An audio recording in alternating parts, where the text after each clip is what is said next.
of something we did wrong, but something that the government did wrong. They were determining who would be there, who wouldn't be there. They picked the winners, they picked the losers. It had nothing to do with performance. So a light came on for me. And I got a call from Detroit from a guy named Brian Wench. He said, Mike, where are you? I said, I'm in my office. He said, well, I'm in Detroit. I'm taping this conversation and I have a lawyer. And I said, well, Brian, give me about 5 minutes. Let me call my lawyer and get a tape recorder and I'll come back on the line with you. And he said, listen, we are serious about this. And I said, so am I. Now, when he told me that they were going to take away the dealership, I said, well, what are my options? He said, well, you can sign that new contract we sent you and be a Chevrolet dealer, or you can go to arbitration. So I said, you know what, I'll go to arbitration. And his answer was, are you kidding me? You, Mike Kelly, with your one lawyer and your limited resources against the United States government, you don't have a snowball's chance in hell winning. Well, I want to tell you something. I'm still a Cadillac dealer. Yeah. All right. And more importantly, I'm now serving in the U.S. Congress, representing Pennsylvania Northwest, the 3rd District. So when we talk about what it is that we're trying to do, and I referenced earlier my father, and I think Larry was talking about his father. My dad came within 2 months of his 90th birthday. And towards the end of his life, I would take one day a week. It was almost like Tuesday with Maury. I would travel around with him. And we would end up back in central Pennsylvania where he grew up. He was one of 9 kids. The only person that ever got anything brand new was his oldest brother. The rest of them all got hand-me-downs. My grandfather worked in the railroad. There was never any Kelly who had ever worn a white shirt to work. They were as basic as you could get. Irish Catholic, exactly what you're doing tonight. Exactly what you do every day of your life. Now, my generation grew up with a little thing that people used to tell us that said there's 2 things you can never talk about. Religion and politics. And you know what? We followed that advice. And if you want to know why this country is the way it is today, it is because we didn't call it when it was bad. If it walks like a duck and quacks like a duck, it's a duck. This is a bad administration. This is nothing but this is the worst thing that could happen to our country. And a lot of people say they're doing it for their kids. And they say they're doing it for their grandchildren. Hey, I got news for you. You better start doing it for you. If you think this is 5 or 10 years away, you're watching the wrong calendar. It's here now. Now, we can win if we stay together. We can win if we understand that right now, things are not going the way we want them to go. Now, I'm a member. I'm one of the Fighting 89 that's in Congress right now, the freshmen. Now, we know we can get a few things done, but we know we can't get everything done. We know that we can get some things accomplished, but we cannot get everything accomplished.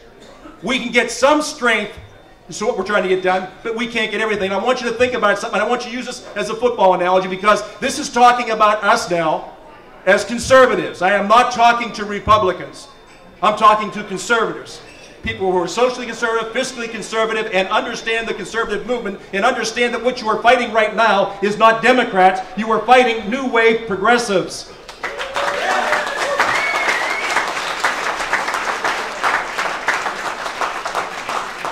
Here's what I want you to think about.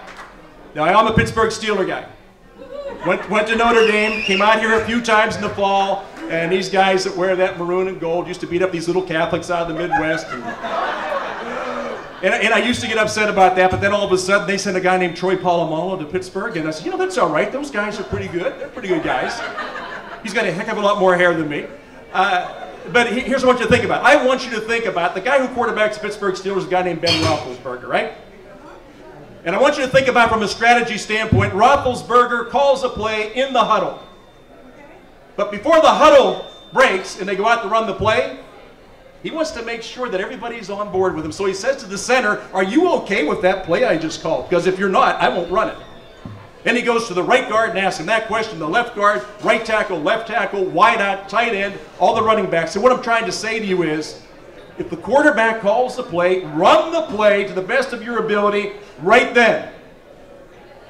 You know, to win the game, you got to average about 3.4 yards a carry. You're not always going to get that touchdown. You're not going to get that 80-yard bomb. But you know what you're going to get? You're going to get ball control. You got to keep the other team off the field. And I'm telling you right now, what we have to do is make sure that we keep the other team off the field.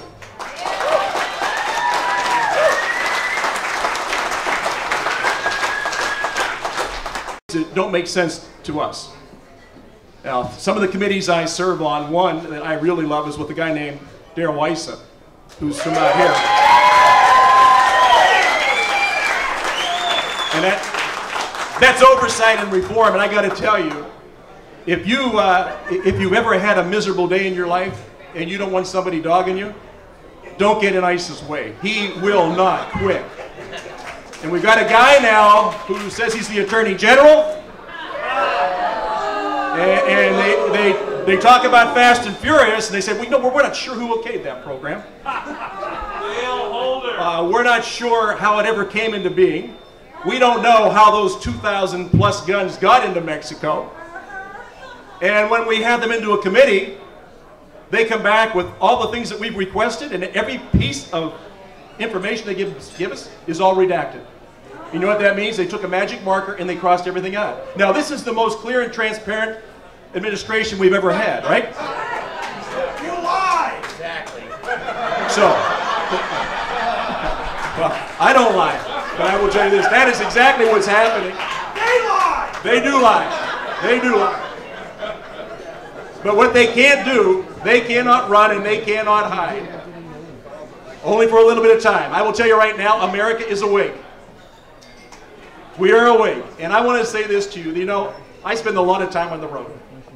And sometimes you're so used to having those hands on the steering wheel and you're driving, you're trying to get somewhere and you kind of doze off, but you know what? Your car goes off to the side and you hit those rumble strips.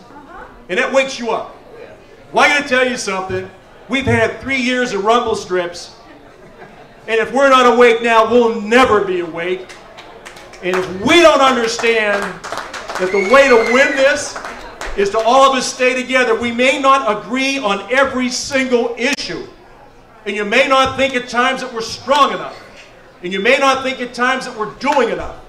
I want you to understand, when you control 1/2 of 1/3 of the government, it is simple math. The key, my friends, is to maintain our majority in the House.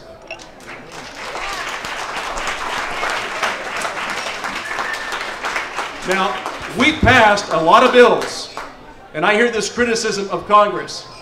They say, well, you guys have a low approval rating. And I tell people all the time, well, if you understand Congress, you understand that just because I'm a congressman doesn't mean I'm the only person in Congress. There's 2 chambers, actually. There's a House of Representatives on one side of the building, and then there's a Senate on the other side of the building. So when you pass something in the House of Representatives, and you walk it about 100 steps down the hall, and you give it to Mr. Reid, and Mr. Reid's philosophy, and I want you to think about this. Somebody was talking, we were talking about a representative democracy, a representative republic. I want you to think about something right now. Harry Reid has placed the political success of 23 senators above the well-being of 310 million Americans. Now, if we don't know that, and if we don't call their hand on that, then shame on us. Shame on us. So what you're doing tonight, we have to do all the time. And I know it's difficult to be in this town and let people know you're conservative. I know how tough it can be, and I know that there's times that you want to say something, you want to do something, and you know that if you do, it's going to be held against you. I got to tell you, I have that same feeling when I ran for office, because I still have my dealership. They've already been in twice to audit us on taxes. So, now, can they do those things to us? Yes, they can. The only thing we can't do is we cannot allow ourselves to be intimidated by a thugocracy. So what you're doing tonight, and my friend Alan West is going to be here next week, I guess? Is that right? Okay. There are very strong people representing this country right now. But what we need now is an even stronger constituency. We need people who absolutely understand that this next election is the most critical one in this country's history. Now, I told you I'm from Western Pennsylvania, and we talk about voting rights, and I have people tell me when I go up door to door, talk to people, I knock on the door and say, I don't vote. I said, why not? Well, my vote doesn't count. I said, true statement. You don't vote, your vote doesn't count. And then they say, well, you know what? You guys are all a bunch of crooks. You guys are all a bunch of bums. Need to throw all of you out. I said, well, you know what? I think that if you feel that way, you ought to run. Me? No, not me. I'm too busy. I said, really? You're too busy? Oh, absolutely. And I will tell you, the beginning of August, the greatest sigh of relief in this country was not that there was a debt ceiling agreement arrived at. It was that the NFL signed their labor agreement. Because people were more concerned about not having football in the fall than they were about not having their country in the future. Now, when you have a 20% turnout of registered voters, and this is when the country's really spun up, I said registered, not eligible, there's something wrong. So I'm asking folks like you to get other people that you know. You have tremendous credibility. People believe you. They know who you are. They trust you. Talk to your friends. Talk to your relatives. Talk to everybody you can come in touch with and say, do you know what's going on in your country today?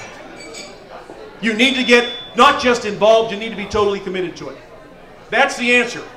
It's meeting in places like this as often as we can. It's trying to stay white hot through the election of 2012. We cannot stop. We cannot stumble. We cannot falter.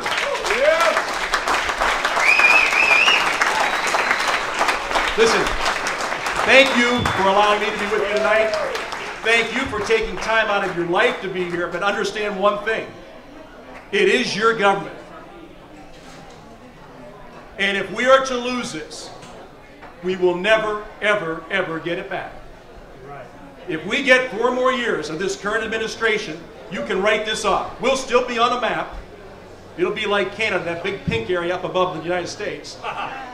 But you know we won't be. We will never be the country that our fathers and grandfathers died for to make sure that we had an opportunity. So all I'm asking you, stay with us, stay the course, let's stay focused. The idea is to win the game. Thank you, Muslims. God bless you all. David, thank you.